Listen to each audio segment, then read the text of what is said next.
ಸ್ನೇಹಿತರೆ, ಮೀಡಿಯಾ ಮಾಸ್ಟರ್ಸ್ಗೆ ಸ್ವಾಗತ ಸುಸ್ವಾಗತ.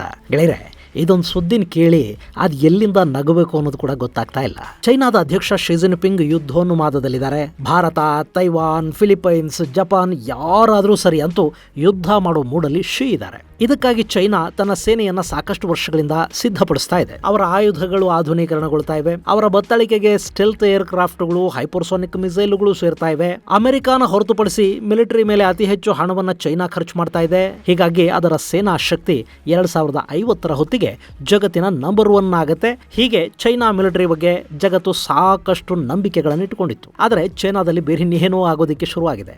ನಕಲಿ ವಸ್ತುಗಳನ್ನು ತಯಾರು ಮಾಡೋದ್ರಲ್ಲಿ ಎತ್ತಿದ ಕೈ ಅನ್ನಿಸ್ಕೊಂಡಿರೋ ಚೈನಾದ ಸೇನೆಗೆ ಕೂಡ ಈಗ ಆ ನಕಲಿ ಐಟಮ್ಗಳೇ ಬಂದು ಸೇರ್ತಾ ಇರೋ ಹಾಗೆ ಕಾಣ್ತಾ ಇವೆ. ಅಲ್ಲಿನ ಯುದ್ಧೋಪಕರಣಗಳ ಖರೀದಿಯಲ್ಲಿ ಭಾರಿ ಅವ್ಯವಹಾರ ನಡೆದಿರೋ ವಾಸನೆ ಬರ್ತಾ ಇದೆ. ಶಿ ಆಡಳಿತದಲ್ಲಿ ದುಡ್ಡು ಮಾಡೋರು ಚೆನ್ನಾಗಿ ಮೇಯ್ದಿದ್ದಾರೆ ಅಂತ ಅನ್ನಿಸ್ತಾ ಇದೆ. ಇಷ್ಟೆಲ್ಲ ಅನುಮಾನಗಳಿಗೆ ಕಾರಣ ಆಗ್ತಾ ಇರೋದು ಚೈನಾದಿಂದ ಹೊರಬಿದ್ದಿರೋ ಅದೊಂದು ಮಾಹಿತಿ. ಹಾಗಾದ್ರೆ ನಕಲಿ ಚೈನಾದ ಅಸಲಿ ಕಥೆ ಏನು? ಅಮೆರಿಕಾನ ಹಿಂದಿಕ್ಕಿ ಭಾರತವನ್ನು ಬೆದರಿಸೋದಕ್ಕೆ ಹೊರಟಿದ್ದ ಚೈನಾದ ಪ್ಲಾನ್ಗಳು ಉಲ್ಟಾ ಹೊಡಿತಾ ಇರೋದು ಎಲ್ಲಿ ಅನ್ನೋದ್ರ ಬಗ್ಗೆ ಒಂದಷ್ಟು ಮಾಹಿತಿಯನ್ನ ನಾವಿಲ್ಲಿ ನೋಡೋಣ.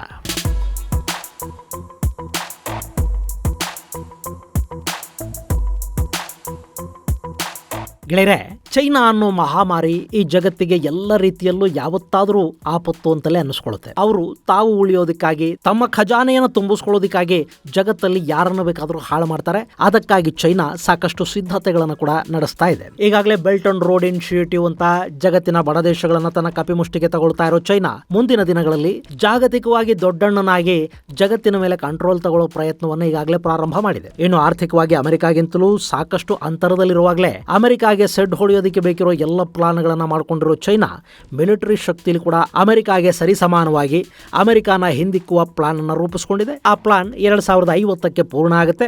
ಅವತ್ತಿಗೆ ಚೈನಾ ಈ ಜಗತ್ತಿನ ನಂಬರ್ 1 ಮಿಲಿಟರಿ ಪವರ್ ಆಗಿರುತ್ತೆ ಅನ್ನೋದು ಚೈನಾ ಕಮ್ಯುನಿಸ್ಟ್ ಪಾರ್ಟಿಯ ನಂಬಿಕೆ. ಆ ನಿಟ್ಟಲ್ಲಿ ಶಿ ಜಿನ್ಪಿಂಗ್ ಅಧಿಕಾರಕ್ಕೆ ಬಂದ ನಂತರ ಸಾಕಷ್ಟು ತಯಾರಿಗಳನ್ನು ಮಾಡಿಕೊಳ್ತಾ ಇದ್ದಾರೆ. ಶಿ ತನ್ನ ದೇಶದ ಸೇನೆಯನ್ನ ಆಧುನೀಕರಣಗೊಳಿಸೋದಕ್ಕೆ ಸಾಕಷ್ಟು ಪ್ರಯತ್ನ ಪಟ್ಟಿದ್ದಾರೆ. ರಷ್ಯಾದ ಒಂದಷ್ಟು ಆಯುಧಗಳನ್ನ ನಕಲು ಮಾಡೋದ್ರ ಮೂಲಕ, ಮತ್ತಷ್ಟು ಆಯುಧಗಳನ್ನ ಕೊಂಡುಕೊಳ್ಳೋದ್ರ ಮೂಲಕ ಚೈನಾದ ಬತ್ತಳಿಕೆಯನ್ನು ತುಂಬೋ ತವಕದಲ್ಲಿ ಕಮ್ಯುನಿಸ್ಟ್ ಸರ್ಕಾರ ಇದೆ. ಆದ್ರೆ ಈ ಹಂತದಲ್ಲಿ ಚೈನಾ ಸರ್ಕಾರಕ್ಕೆ ಆಘಾತ ತರುವ ಕೆಲಸವೊಂದು ನಡೆದು ಹೋಗಿದೆ. ಈ ಹಿನ್ನೆಲೆಯಲ್ಲಿ ಚೈನಾದ ರಕ್ಷಣಾ ಸಚಿವ ಲೀ ಶಾಂಗ್ ಫೂರನ್ನ ಅಧಿಕಾರದಿಂದ ಕಿತ್ತೆಸೆದು ಅವರನ್ನ ಜೈಲಲ್ಲಿ ಇಡಬೇಕಾದ ಪರಿಸ್ಥಿತಿ ಅಲ್ಲಿ ನಿರ್ಮಾಣ ಆಗಿದೆ. ಹಾಗೆ ನೋಡಿದ್ರೆ ಲೀ ಶಾಂಗ್ ಫೂ ಅನ್ನೋ ಅಧಿಕಾರಿ ಶಿ ಜಿನ್ಪಿಂಗ್ಗೆ ಅತ್ಯಂತ ಹತ್ತಿರದಲ್ಲಿದ್ದವರಾಗಿದ್ರು.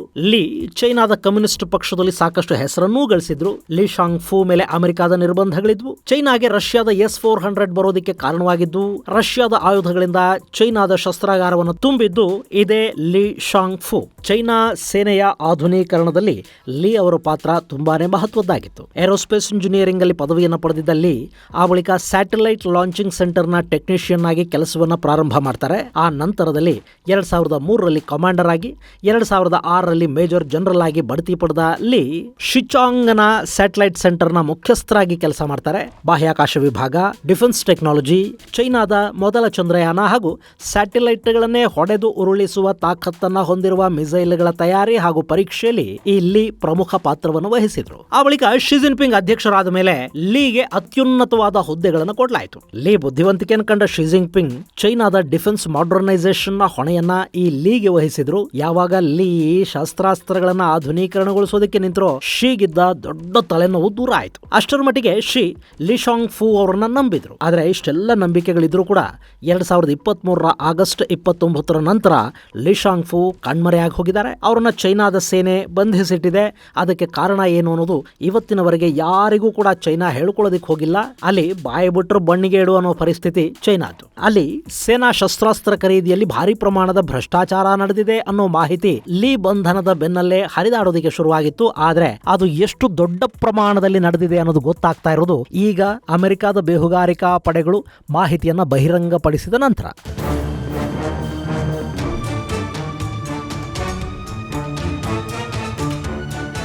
ಗೆಳೆಯರೆ, ಚೈನಾದಲ್ಲಾಗಿರೋ ಅವ್ಯವಹಾರವನ್ನು ನೋಡೋದಕ್ಕೂ ಮೊದಲು ಆ ಅವ್ಯವಹಾರ ನಡೆದಿದೆ ಅಂತ ಹೇಳಲಾಗ್ತಾ ಇರೋ ರಾಕೆಟ್ ಫೋರ್ಸ್ ಬಗ್ಗೆ ನಿಮಗೊಂದಷ್ಟು ಮಾಹಿತಿಯನ್ನು ಕೊಟ್ಬಿಡ್ತೀನಿ. People's liberation army rocket force ಇದು ಚೈನಾ ಸೇನೆಯ 4ನೇ ಬ್ರಾಂಚ್ ಅಂತಲೇ ಗುರುತಿಸಿಕೊಳ್ಳುತ್ತೆ. ಈ ವಿಭಾಗ ಲ್ಯಾಂಡ್ ಬೇಸ್ಡ್ ಬ್ಯಾಲಿಸ್ಟಿಕ್ ಮಿಸೈಲ್ಗಳು, ಹೈಪರ್ಸೋನಿಕ್ ಮಿಸೈಲ್ಗಳು ಹಾಗೂ ಕ್ರೂಸ್ ಮಿಸೈಲ್ಗಳನ್ನು ನಿರ್ವಹಿಸುತ್ತೆ. ಈ ವಿಭಾಗವನ್ನ 1966 ಜುಲೈ 1ನೇ ತಾರೀಕು ಸ್ಥಾಪಿಸಲಾಯಿತಾದ್ರೂ ಅದು ಸಾರ್ವಜನಿಕರಿಗೆ ಗೊತ್ತಾಗಿದ್ದು ಅಕ್ಟೋಬರ್ 1984ರಲ್ಲಿ. ಇದರ ಕೇಂದ್ರ ಕಚೇರಿ ಬೀಜಿಂಗ್ ನಲ್ಲಿದೆ. ಇಲ್ಲಿ ಲೆಕ್ಕಕ್ಕೆ ಸಿಕ್ಕಿರೋ ಹಾಗೇನೆ 1,20,000 ಸೈನಿಕರಿದ್ದಾರೆ ಹಾಗೂ 6 ಬ್ಯಾಲಿಸ್ಟಿಕ್ ಮಿಸೈಲ್ ಬೇಸ್ಗಳನ್ನ ಇದು ಹೊಂದಿದೆ. ಸದ್ಯಕ್ಕೆ ಈ ರಾಕೆಟ್ ಫೋರ್ಸ್ ಅಲ್ಲಿ 1,200ಕ್ಕೂ ಹೆಚ್ಚು ಶಾರ್ಟ್ ರೇಂಜ್ ಮಿಸೈಲ್ಗಳು, 200ರಿಂದ 300 ಮೀಡಿಯಂ ಮತ್ತು 100 ಹೈಪರ್ಸೋನಿಕ್ ಹಾಗೂ 200ರಿಂದ 300 ಕ್ರೂಸ್ ಮಿಸೈಲ್ಗಳಿವೆ ಅಂತ ಹೇಳಲಾಗ್ತಾ ಇದೆ. ಅಮೆರಿಕದ ಲೆಕ್ಕಾಚಾರದ ಪ್ರಕಾರ ಇಲ್ಲಿವರೆಗೆ ಈ ರಾಕೆಟ್ ಫೋರ್ಸ್ ಅಲ್ಲಿ 500ಕ್ಕೂ ಹೆಚ್ಚು ನ್ಯೂಕ್ಲಿಯರ್ ವಾರ್ ಹೆಡ್ಗಳಿವೆ ಅಂತೆ. ಹೀಗಾಗಿ ಈ ರಾಕೆಟ್ ಫೋರ್ಸ್ ನ ಜಗತ್ತಿನ ಶಕ್ತಿಶಾಲಿ ರಾಕೆಟ್ ಫೋರ್ಸ್ ಅಂತ ಭಾವಿಸಲಾಗ್ತಾ ಇತ್ತು. ಆದರೆ ಈಗ ಅಲ್ಲಿನ ಚಿತ್ರಣ ಬದಲಾಗೋ ಥರದ ವರದಿಯನ್ನ ಬ್ಲೂಮ್ಬರ್ಗ್ ಬಹಿರಂಗಪಡಿಸ್ತಾ ಇದೆ. ಗೆಳೆಯರೆ, ಇಲ್ಲಿ ಅಮೆರಿಕ ಚೈನಾದ ಮೇಲೆ ಬೇಹುಗಾರಿಕೆಯನ್ನು ನಡೆಸದೇ ಇದ್ರೆ ಇಂಥದ್ದೊಂದು ಮಾಹಿತಿ ಹೊರಗೆ ಬರ್ತಾ ಇರಲಿಲ್ಲ. ಚೈನಾ ವಿರುದ್ಧ ಶೀತಲ ಸಮರವನ್ನು ಸಾರಿರುವ ಅಮೆರಿಕ ಚೈನಾದ ಪ್ರತಿಯೊಂದು ನಡೆ ಮೇಲೆ ಕೂಡ ಕಣ್ಣಿಟ್ಕೊಂಡು ಕೂತಿದೆ. ಹೀಗಾಗಿನೇ ಈಗ ಚೈನಾದ ಒಂದಷ್ಟು ಬಣ್ಣ ಬಯಲಾಗೋದಕ್ಕೆ ಸಾಧ್ಯ ಆಗ್ತಾ ಇದೆ. ಸದಾ ಕಾಲ ಅಕ್ಕಪಕ್ಕದ ದೇಶಗಳ ಮೇಲೆ ಕಾಲ ಕೆರ್ಕೊಂಡು ಜಗಳಕ್ಕೆ ಬರೋ ಚೈನಾದ ಸೇನೆಯಲ್ಲಿ ಸಾಕಷ್ಟು ನ್ಯೂನ್ಯತೆಗಳಿವೆ.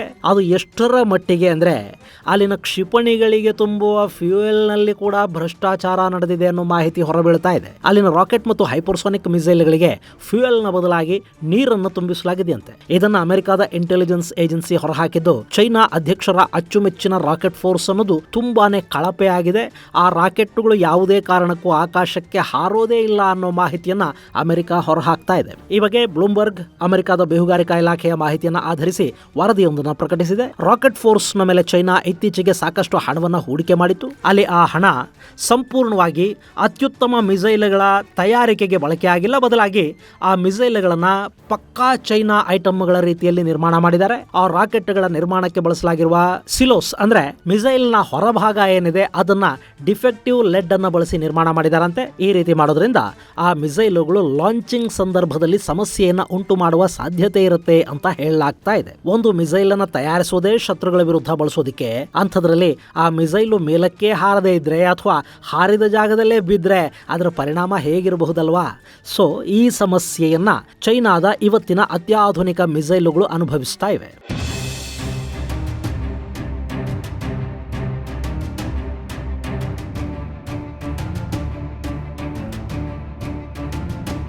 ಗೆಳೆಯರೆ, ಈ ಹಿಂದೆ ರಾಜ ಮಹಾರಾಜರ ಕಾಲದಲ್ಲಿ ಸೇನೆಯಲ್ಲಿ ಆಂತರಿಕ ಬಂಡಾಯ ಉಂಟಾಗ್ತಾ ಇತ್ತು. ಸೇನೆಯ ಉಸ್ತುವಾರಿ ನೋಡ್ಕೋತಿದ್ದ ಕೆಲವರು ಶತ್ರುಗಳ ಜೊತೆ ಕೈ ಜೋಡಿಸ್ತಾ ಇದ್ರು. ಅವರು ಫಿರಂಗಿಗೆ ಬಳಸುವ ಮದ್ದಿಗೆ ಮಣ್ಣು ಸೆಗಣಿ ಮಿಕ್ಸ್ ಮಾಡಿದ್ರು. ಫಿರಂಗಿಗಳು ಕೆಲಸ ಮಾಡದ ಹಾಗೆ ನೋಡ್ಕೊಂಡು ಬಿಟ್ರು. ಶಸ್ತ್ರಾಗಾರವನ್ನ ನಾಶ ಮಾಡಿದ್ರು, ಆಯುಧಗಳನ್ನ ಹಾಳು ಮಾಡಿದ್ರು. ಈ ತರದ ವಿಷಯಗಳನ್ನ ನಾವು ಐತಿಹಾಸಿಕ ಕಥನಗಳಲ್ಲಿ ಸಾಕಷ್ಟು ಓದಿರ್ತೀವಿ. ಆದ್ರೆ ಈಗ ಅದು ಚೈನಾದ ಸೇನೆಯಲ್ಲಿ ಅಕ್ಷರಶಃ ಆಗೋಗಿದೆ. ಅಲ್ಲಿನ ಮಿಸೈಲ್ಗಳಿಗೆ ತುಂಬಬೇಕಾದ ಫ್ಯೂಯಲ್ ಅನ್ನ ಉಳಿಸಿ ಅಲ್ಲೊಂದಷ್ಟು ಹಣನ ಗೆಬರೋದಿಕ್ಕೆ ಆ ಫ್ಯೂಯಲ್ ನ ಬದಲಿಗೆ ನೀರನ್ನ ತುಂಬಿಟ್ಟಿದ್ದಾರೆ ಅನ್ನೋ ಮಾಹಿತಿ ಅಲ್ಲಿ ಹೊರಬೀಳ್ತಾ ಇದೆ. ಇನ್ನು ಒಂದು ರಾಕೆಟ್ ಗೆ ಫ್ಯೂಯಲ್ ತುಂಬಬೇಕು ಅಂದ್ರೆ ಮಿಲಿಯನ್ ಗಟ್ಲೆ ಹಣ ಖರ್ಚಾಗತ್ತೆ. ಹೇಗೋ ಈ ಕ್ಷಿಪಣಿಗಳನ್ನ ಚೈನಾ ಯಾರ ಮೇಲೂ ಸದ್ಯಕ್ಕೆ ಬಳಸೋದಿಲ್ಲ. ಅವ್ರು ಏನಿದ್ರು ಕ್ಷಿಪಣಿಗಳನ್ನು ತಯಾರು ಮಾಡಿ ನಮ್ಮ ಹತ್ರ ಇಂತಿಂಥ ಕ್ಷಿಪಣಿಗಳಿವೆ ಅಂತ ಇಟ್ಕೋತಾರೆ ಹೊರತು ಅದನ್ನ ಬಳಸೋ ಅವಕಾಶ ಅವ್ರಿಗೆ ಉಂಟಾಗೋದಿಲ್ಲ. ಸಾಕಷ್ಟು ದಿನಗಳ ಕಾಲ ಈ ಮಿಸೈಲ್ಗಳನ್ನು ಹೀಗೆ ಇಟ್ಕೊಂಡು ಮುಂದೊಂದಿನ ರಕ್ಷಣಾ ಇಲಾಖೆ ಅವುಗಳನ್ನ ನಾಶ ಮಾಡಿ ಬತ್ತಳಿಕೆಗೆ ಮತ್ತೆ ಹೊಸ ಮಿಸೈಲ್ಗಳನ್ನ ನಿರ್ಮಾಣ ಮಾಡ್ಕೊಳುತ್ತೆ. ಈ ಚಂದಕ್ಕೆ ಅವುಗಳಿಗೆ ಫ್ಯೂಯಲ್ ಆದ್ರೂ ಯಾಕೆ ತುಂಬಬೇಕು? ಅಲ್ಲಿ ಫ್ಯೂಯಲ್ ಹಾಕಿದೀವಿ ಅಂತ ಹೇಳಿ ನೀರು ತುಂಬಿಬಿಟ್ರೆ ಫ್ಯೂಯಲ್ ಉಳಿತು, ಅದರ ಹಣನೂ ಜೇಬಿಗೆ ಸೇರಿಸ್ಕೊಂಡು ಬಿಡಬಹುದು ಅನ್ನೋ ಆಲೋಚನೆ ಅಲ್ಲಿನ ಯಾವ ಮಹಾನುಭಾವನಿಗೆ ಬಂತೋ ಗೊತ್ತಿಲ್ಲ. ಅಂತೂ ಚೈನಾದ ಮಿಸೈಲ್ಗಳ ಫ್ಯೂಯಲ್ ಟ್ಯಾಂಕ್ ಅಲ್ಲಿ ನೀರು ತುಂಬಿಕೊಳ್ತು, ಅಲ್ಲಿ ಫ್ಯೂಯಲ್ ನ ಹಣ ಸ್ವಾಹ ಆಯ್ತು ಅಂತ ಅಮೆರಿಕದ ಇಂಟೆಲಿಜೆನ್ಸ್ ಹೇಳ್ತಾ ಇದೆ.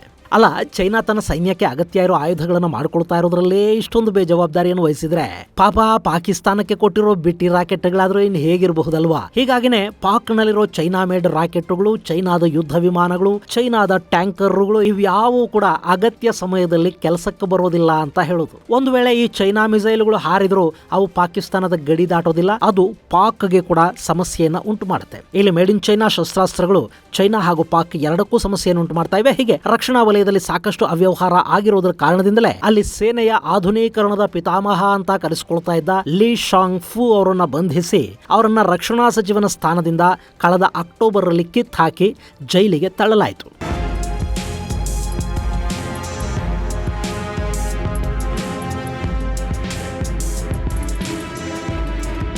ಗೆಳೆಯರೆ, ಇಲ್ಲಿ ಇವತ್ತಲ್ಲ ನಾಳೆ ಜಗತ್ತನ್ನ ಆಳಬೇಕು ಅಂದ್ಕೊಂಡಿರೋ ಚೈನಾ ಅಕ್ಕಪಕ್ಕದ ದೇಶಗಳ ಜೊತೆ ಕಾಲಕ್ಕೆರ್ಕೊಂಡು ಜಗಳಕ್ಕೆ ಬರ್ತಾ ಇದೆ. ಮತ್ತೊಂದ್ ಕಡೆ ಚೀನಾದ ಹೆಸರು ಹೇಳ್ತಾ ತೈವಾನ್ ಅನ್ನ ಹಾಕೊಂಡು ಬಿಡಬೇಕು ಅಂತ ಪ್ರಯತ್ನ ಪಡ್ತಾ ಇದೆ. ತೈವಾನ್ಗಾಗಿ ಯಾರ ಮೇಲೆ ಯುದ್ಧಕ್ಕೆ ಬೇಕಾದರೂ ಸಿದ್ಧ ಅನ್ನೋ ಸಂದೇಶವನ್ನ ಚೈನಾ ಕೊಡ್ತಾ ಇದೆ. ಜೊತೆಗೆ ನಾವು 2025 ಹೊತ್ತಿಗೆ ತೈವಾನ್ ಅನ್ನ ಆಕ್ರಮಿಸಿಕೊಂಡೇ ಬಿಡ್ತೀವಿ, ನೀವು ನಮ್ಮ ತಂಟೆಗೆ ಬಂದ್ರೆ ಸರಿ ಇರೋದಿಲ್ಲ ಅಂತ ಅಮೆರಿಕಾಗೆ ಕೂಡ ಚೈನಾ ಧಮಕಿ ಕೊಟ್ಟಿತ್ತು. ಆದ್ರೆ ಈಗ ಚೈನಾ ಸೇನೆಯ ನಿಜ ಬಣ್ಣ ಏನು ಅನ್ನೋದು ಅನಾವರಣವಾಗ್ತಾ ಇದ್ದು ಅಲ್ಲಿನ ರಾಕೆಟ್ಗಳು, ಮಿಸೈಲ್ಗಳು ಡಮ್ಮಿ ಪೀಸ್ಗಳ ತರ ತಯಾರಾಗಿವೆ. ಇಲ್ಲಿ ಕೇವಲ ಶಸ್ತ್ರಾಸ್ತ್ರಗಳ ಹಣೆ ಬರಹ ಮಾತ್ರ ಹೀಗಿಲ್ಲ, ಬದಲಾಗಿ ಸೈನಿಕರು ಕೂಡ ಯುದ್ಧ ಮಾಡೋ ಮೂಡಲಿಲ್ಲವಂತೆ. ಅಲ್ಲಿ ಯುದ್ಧೋನ್ಮಾದ ಅನ್ನೋದಿರೋದು ಬರೀ ಅಧ್ಯಕ್ಷ ಶಿ ಜಿನ್ಪಿಂಗ್ಗೆ ಮಾತ್ರ, ಬೇರೆ ಯಾರಿಗೂ ಯುದ್ಧ ಮಾಡೋ ಮೂಡೇ ಇಲ್ಲ. ಹೀಗಾಗಿ ಚೈನಾದ ಸೇನೆ ಬೇಕೋ ಬ್ಯಾಡವೋ ಅನ್ನೋ ಹಾಗೆ ಫಿಲಿಪೈನ್ಸ್ ಹಾಗೂ ತೈವಾನ್ ಅನ್ನ ಕಾಡ್ತಾ ಇದೆ. ಇನ್ನು ಭಾರತದ ಗಡಿಯಲ್ಲಿ ಕೆಲಸ ಮಾಡಬೇಕು ಅಂದ್ರೆ ಚೈನಾದ ಸೈನಿಕರಿಗೆ ದುಪ್ಪಟ್ಟು ವೇತನವನ್ನ ಕೊಡಲಾಗ್ತಾ ಇದೆ. ಯಾಕೆಂದ್ರೆ ಭಾರತದ ಗಡಿಗೆ ಬರೋದಕ್ಕೆ ಸೈನಿಕರು ಸಿಕ್ಕಾಪಟ್ಟೆ ಹಿಂದೇಟ್ ಹಾಕ್ತಾ ಇದ್ದಾರೆ.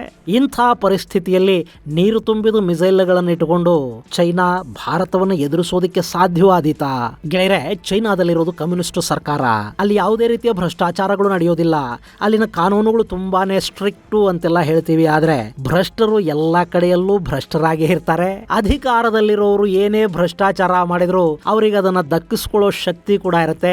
ನ್ಯಾಯ ಅನ್ನೋದು ಸಾಮಾನ್ಯನಿಗೆ ಬೇರೆ ಇರುತ್ತೆ, ಅಧಿಕಾರಸ್ಥರಿಗೆ ಶ್ರೀಮಂತರಿಗೆ ಬೇರೆನೇ ಇರುತ್ತೆ. ಅದು ಯಾವ ದೇಶದಲ್ಲಾದ್ರೂ ಇರೋದು ಹೀಗೇನೆ ಅನ್ನೋದನ್ನ ನಾವು ಮರೆತು ಬಿಡ್ತೀವಿ. ಈಗ ಚೈನಾದ ರಕ್ಷಣಾ ಇಲಾಖೆಯ ಭ್ರಷ್ಟಾಚಾರ ಬಹಿರಂಗವಾಗ್ತಾ ಇದೆ. ಒಟ್ಟಲ್ಲಿ ಲೀ ಶಾಂಗ್ ಫು ಅವರನ್ನ ತೆಗೆದು ಹಾಕಿದಾಗಲೇ ಚೈನಾದಲ್ಲಿ ಏನೋ ಸಮಸ್ಯೆ ಆಗಿದೆ ಅನ್ನೋ ಅನುಮಾನಗಳಿದ್ವು. ಆದ್ರೆ ಈಗ ಅಲ್ಲೊಂದು ಸ್ಪಷ್ಟ ಚಿತ್ರಣ ಸಿಗ್ತಾ ಇದೆ ಅಷ್ಟೇ. ಇದು ಗೆಳೆಯರೆ, ರಾಕೆಟ್ಗಳಿಗೆ ಫ್ಯೂಯಲ್ ನ ಬದಲು ನೀರು ತುಂಬಿದ ಚೈನಾ ಸೇನೆಗೆ ಸಂಬಂಧಪಟ್ಟ ಒಂದಷ್ಟು ಮಾಹಿತಿ.